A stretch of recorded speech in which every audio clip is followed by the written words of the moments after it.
ஆண்டவரும் இரட்சகருமாகிய இயேசு கிறிஸ்துவின் இனிய நாமத்தில் உங்கள் யாவருக்கும் அன்பின் வாழ்த்துக்களை தெரிவித்துக் கொள்கிறேன். அருமையான தேவ பிள்ளைகளே, புதிய நாள் புதிய நம்பிக்கை தின தியானத்தின் மூலமாய் இந்த நாளில் கூட உங்களை சந்திப்பில் நான் மிகுந்த மகிழ்ச்சி அடைகிறேன். அல்லேலூயா. இன்றைக்கு கூட கர்த்தர் நமக்கு கொடுக்கிற வார்த்தை என்ன? சங்கீதலின் புஸ்தகம் 91 சங்கீதம் 1 வசனத்தை கூட வாசிக்க கேட்போம்.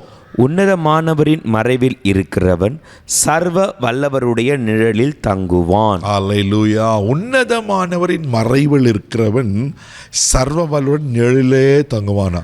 தேவ பிள்ளைகளே, ஒருவேளை இந்த புதிய ஆண்டில் கடந்த ஆண்டு நிறைய ஆபத்துகளை விபத்துகளை பார்த்துட்டேன், நிறைய பலவீனங்களை பார்த்துட்டேன்.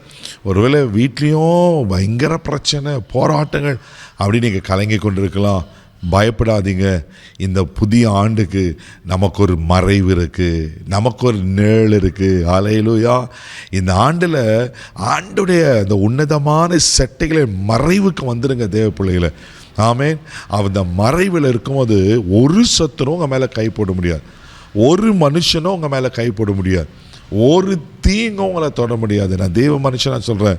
இந்த வசனம் அழகாக சொல்லப்பட்டிருக்கு, உன்னதமானவரின் மறைவில் இருக்கிறவன். அல்லேலூயா. தேவ பிள்ளைகள், நீங்களும் நானும் ஆராதிக்கிற ஆண்டவர் எப்படிப்பட்டவர்னா, அவர் உன்னதமான கர்த்தர், த மோஸ்ட் ஹை காட் என்று சொல்லப்பட்டிருக்கு. அவர் உன்னதமான கர்த்தர். ஆமென். அவர் மறைவில் இருக்கும்போது அவருக்கு எதிராக யார் செயல்பட முடியும் சொல்லுங்க பார்க்கலாம். அவரை தொட, அவர் கிட்ட வர யாருக்கு அதிகாரம் இருக்குது? எந்த சக்திக்கு அதிகாரம் இருக்குது? அப்போது நாம் அவர் மறைவில் இருக்கும்போது அவர் எல்லாவற்றையும் பார்த்து கொள்வார். ஆமே. இந்த சில நேரத்தில் இந்த கோழி இருக்குது பாருங்கள், அந்த அம்மா கோழி என்ன பண்ணுமா, தன் குஞ்சுகளெல்லாம் அப்படியே மேய்ச்சிட்டு வரும். இந்த குஞ்சுகள் அங்கங்கே போய் பார்க்கும். மேலே கழுகு வருகிறத பார்த்து அதை அறிந்த உடனே ஒரு குக்குன்னு ஒரு சத்தம் கொடுக்கும். அந்த சத்தத்துக்கு அந்த குட்டிகளாக தன் சட்டைகளுக்கு சேர்த்துக்கொள்ளும். ஆமென். அந்த குட்டிகளெல்லாம், அந்த கோழி குஞ்சுகளெல்லாம் அப்படியே தன் சரையில் மறைத்து கொள்ளுமா. கோழிக்கே அப்படிப்பட்ட சுவாமம் இருக்குமானா, உங்களை என்னைய ரத்தத்தை சிந்தி நம்மளை மீட்டு எடுத்திருக்கிறாரு நம்ம சர்வ வல்லமையில் தகப்பன். நம்மளை கைவிட்டுவாரா? ஒரு நாள் உங்களை கைவிட மாட்டார். ஒரு நாளும் ஒரு தீங்குக்கு உங்களை ஒப்பு கொடுக்க மாட்டார்.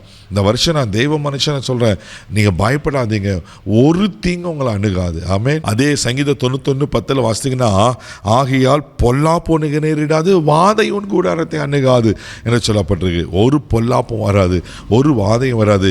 ஏன்னா அவர் மறைவில் இருக்கிறோம். அவர் உன்னதமான தேவன்.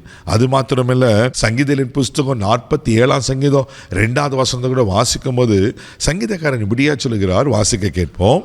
உன்னதமானவராகிய கர்த்தர் பயங்கரமானவரும் பூமியின் மீதெங்கும் மகத்துவமான ராஜாவுமாயிருக்கிறார். அல்லேலூயா. Thank you Lord.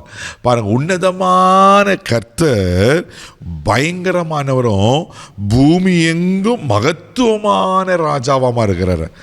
அந்த மகத்துவமான ராஜாவுக்கு, அந்த பயங்கரமான தேவனுக்கு முன்னாடி யாருங்க நிற்க முடியும்? எந்த பிரச்சனை நீக்க முடியும்? எந்த பிரச்சனை தொட முடியும்? எந்த மனுஷன் தொட முடியும்? ஆமென். எந்த பலவீனம், எந்த வியாதி தொட முடியும்? ஒன்றும் உங்களை அணுகாது.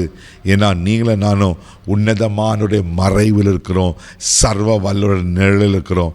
பயப்படாதீங்க, அவர் உங்களை பாதுகாப்பார். இந்த ஆண்டு முழுதும் உங்களுக்கு ஒரு பாதுகாப்பின் ஆண்டாக இருக்கும். ஆமென். எத்தனையோ கொள்ளனைகள் வந்துச்சு, எத்தனையோ காரியங்கள் இருந்துச்சு. ஆனால் கர்த்தர் இன்றைக்கு எல்லாம் நம்ம ஜீவனை கொடுத்து வைத்திருக்கிறாரு. இன்றைக்கு எல்லாம் கர்த்தர் நம்மளை பாதுகாத்துருக்கார் அல்லவா. இனியும் இந்த ஆண்டிலையும் உங்களை பாதுகாப்பார். தைரியமாக இருங்க. நிச்சயமாக ஆண்டவர் ஒரு தீங்குக்கு உங்களை ஒப்பு கொடுக்க மாட்டா. கண்களை மூடி நம்ம ஜெபிக்கலாம். தகப்பனே, உமக்கு நன்றி சொல்லும், துதிக்கிறோம், ஸ்தோத்திரப்பா. உன்னதமானவரின் மறைவில் இருக்கிறவன் சர்வ வல்லவரின் நிழலிலே தங்குவான்னு சொன்ன போல நாங்கள் உங்கள் மறைவுக்கு ஓடி வந்துடுறோம்ப்பா. உங்கள் நிழலையே இருக்க விரும்புகிறோம்ப்பா. இந்த ஆண்டு முழுவதும் அன்ற பாதுகாப்பாக இருக்கட்டும். இந்த நாள் முழுவதும் கிருபைக்கு ஒப்பு கொடுறோம், பாதுகாத்துக்கணும். எல்லா தீங்குக்கு நீங்கள் விலக்கி காத்துக்கொள்ள முடியாது ஜெபிக்கிறோம். பொறுப்பெடுத்துகளும் இந்த நாள் முழுதும் கரமெடுத்து நடத்தும் இயேசுவின் மூலம் ஜெபக்கல போய்தாமே. ஆமென். அவருடைய மறைவு உங்களுக்கு இருக்குது. தைரியமாக போங்க. God bless you.